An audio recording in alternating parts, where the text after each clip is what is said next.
Olá, queridos. Eu sou o pastor André Luiz e eu quero começar dizendo: hoje é o dia da sua vitória. Estamos no livro de Jó e eu quero convidar você a ficar comigo até o final deste livro.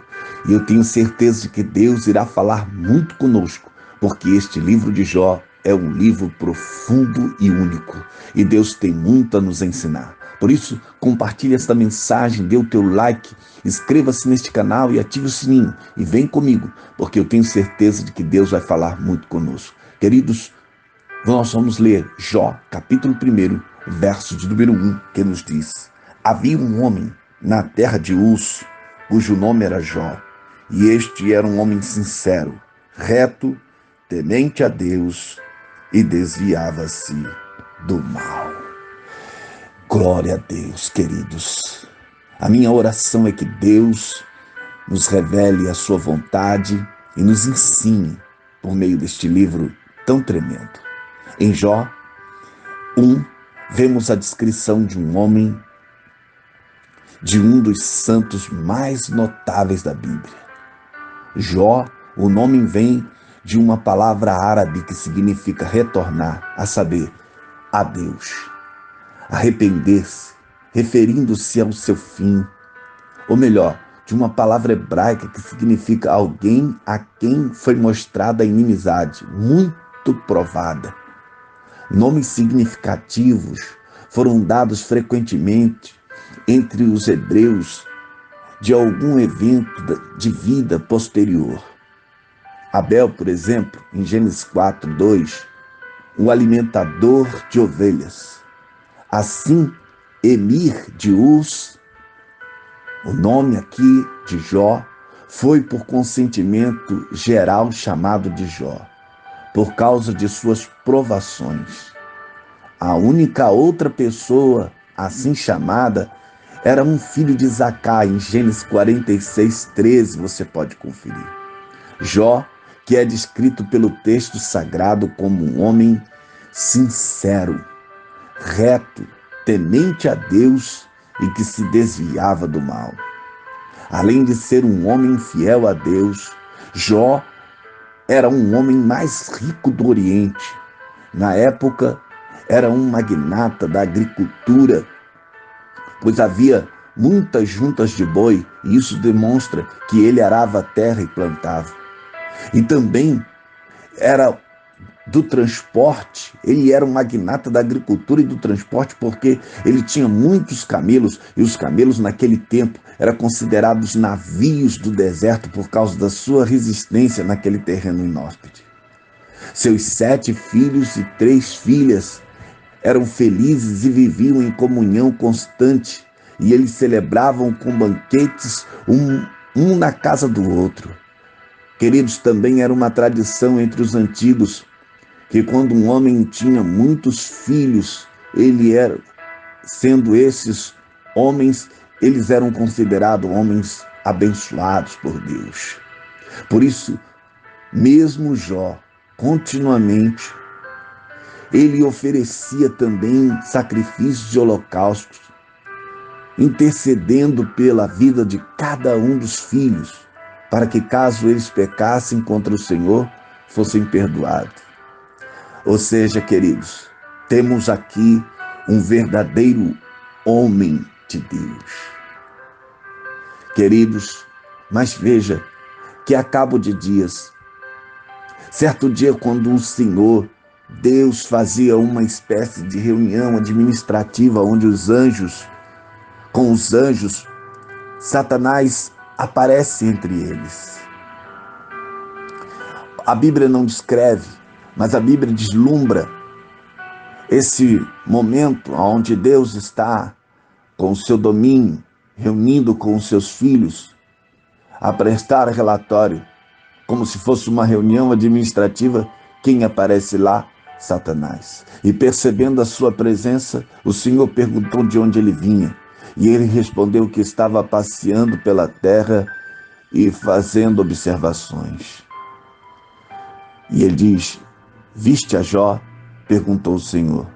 Dizendo que não havia ninguém semelhante a ele, declarou: um homem sincero, reto, temente a Deus e que se desvia do mal.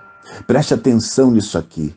É o próprio Deus que vai afirmar quem Jó era. Eu quero lhe dizer que Deus não se engana a teu respeito. Deus sabe exatamente quem você é. E eu quero que você confie no caráter e no amor desse Deus. Porque se em algum momento da sua vida o mal te surpreendeu ou você tem sofrido, quero que você saiba que Deus sabe exatamente quem você é. Confie no caráter e no amor deste Deus. Veja, astutamente Satanás acusou a Jó de ser fiel a Deus por causa das muitas bênçãos que haviam sobre a sua vida, como se o Senhor tivesse comprado a fidelidade dele. Infelizmente, queridos, hoje, muitos de nós, muitos dos nossos irmãos, se Deus tirar a prosperidade dele, também tira dele a sua fé e a sua religião. Mas que o Senhor nos guarde e nos faça como Jó, um homem temente a Deus e que guardou a aliança com o Senhor. Veja, e disse que se caso o Senhor tocasse e tirasse tudo quanto tinha, Jó blasfemaria diante de Deus. E o Senhor então o consentiu. E ele sai para fazer destruição contra Jó. Satanás saiu da presença de Deus com um objetivo bem claro. A pergunta de Deus para Satanás foi como uma centelha numa mente inflamável. E o diabo sai de forma inconsciente para fazer algo que na verdade estava no propósito de Deus, e Deus lhe mostraria o quanto Jó, apesar do seu sofrimento, ainda era fiel. E no final de tudo aquilo, o nome do Senhor haveria de ser glorificado e a sua justiça manifestada aos homens. Então veja, Satanás sai da presença de Deus e destruiu tudo o que se fazia na vida de Jó valer a pena. Tudo o que ele entendia ser uma forma de recompensa de Deus à sua fidelidade. E começou por destruir os seus bens. Enviou os sabeus. Queridos, sabeus era uma raça gerada do neto de Abraão. E você pode conferir esta verdade em Gênesis 25:3. Contra a casa e contra os seus filhos estavam, eles vieram e realizaram uma matança. Roubaram todos os bois e jumentos que estavam com eles. Um mensageiro se encarregou de dar a notícia a Jó. Mas ele mal havia acabado de falar e Jó ainda estava assimilando a primeira notícia quando veio o segundo dizendo que havia caído fogo do céu. Querido, essa expressão é um hebraísmo para um fogo poderoso ou um poderoso fogo, como está na expressão do Salmo 80, verso 10, como cedros de Deus, cedros elevados, que fala de uma grandeza. E esse fogo então cai sobre as ovelhas e os servos que apacentavam, e apenas ele havia escapado. Queridos, note uma coisa aqui. Não era um relâmpago que consumia. Se fosse um relâmpago, não consumiria todas as ovelhas ou os servos.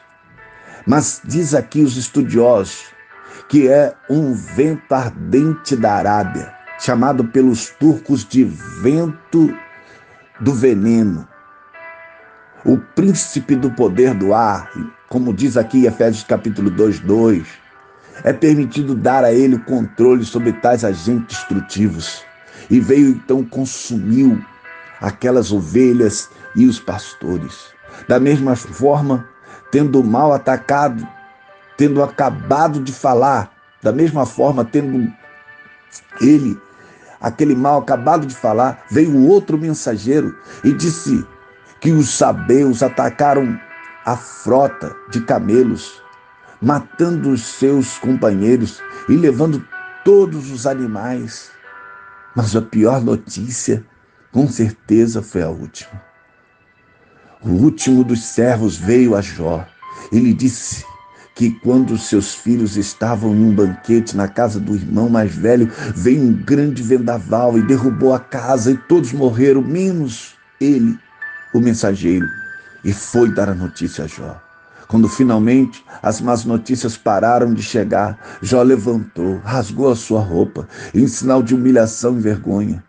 Depois raspou a sua cabeça, se prostrou e adorou a Deus. Ah, queridos, suas palavras foi: saí nu do ventre da minha mãe e nu partirei. O Senhor me deu e o Senhor levou. Louvado seja o nome do Senhor. Ele louvou a Deus. Mesmo diante de tanta calamidade, mesmo tendo perdido os principais fundamentos da sua vida aqui na terra, Jó não blasfemou contra o Senhor, manteve a sua integridade. Foi grato por tudo quanto tinha vivido, com tudo aquilo que havia sido tirado. Ele adorou a Deus pela oportunidade e manteve a atitude de adoração. Oh, irmão, como nós devemos aprender aqui. Como devemos aprender a confiar no caráter e no amor de Deus nos momentos de adversidade. O capítulo encerra dizendo que diante de tudo isso, Jó não pecou contra Deus. O livro de Jó, meus amados, explora a difícil questão da relação de Deus com o sofrimento humano e nos convida a confiar na sabedoria e no caráter de Deus. Muita gente que sabe muito sobre a teologia se pergunta por que Jó manteve a sua integridade ou tenta explicar os motivos. O diabo tirou tudo o que importava para Jó na terra, mas não podia tocar no que ele sentia e vivia de Deus. A sua vida só tinha uma recâmara em sua alma que só o Senhor habitava. E ninguém podia entrar, nem mesmo as maiores adversidades. Queridos, devemos experimentar a vida como Jó fez. Um dia por vez, sem possuir respostas para todas as questões da vida. Confiaremos nós, como Jó, completamente em Deus? Não interessa o que aconteça? Ou cederemos à tentação dizendo que Deus realmente não importa, que não se importa com o nosso sofrimento? Que o Senhor nos ajude a confiar, queridos, na sua justiça e no seu amor. Deus está no controle da história. Ore comigo, querido, nesta manhã, e eu tenho a certeza de que Deus irá falar ainda muito conosco através deste livro. Então ore. Querido Deus e Pai, eu te glorifico nesta manhã por esta palavra. E eu tenho certeza de que Deus o Senhor nos ainda ensinará muito através deste livro. Por isso, nos dê uma mente em alerta, um coração receptivo, para entender, ó Deus, a tua vontade e revelar, ó Deus, a tua justiça, a grandeza do seu domínio, do seu poder sobre todas as adversidades da vida, Senhor, que nos sobrevém nesse mundo caótico, desordenado por causa do pecado. Ó Deus, que em todas essas coisas possamos confiar inteiramente no teu amor, no teu cuidado, no teu caráter e na tua sabedoria.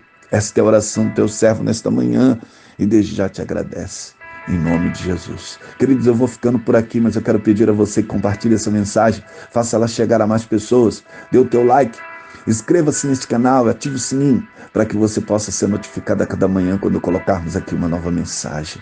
Eu vou ficando por aqui dizendo a você: Deus abençoe a tua casa, Deus abençoe a tua família, Deus abençoe a tua vida, em nome de Jesus. Amém.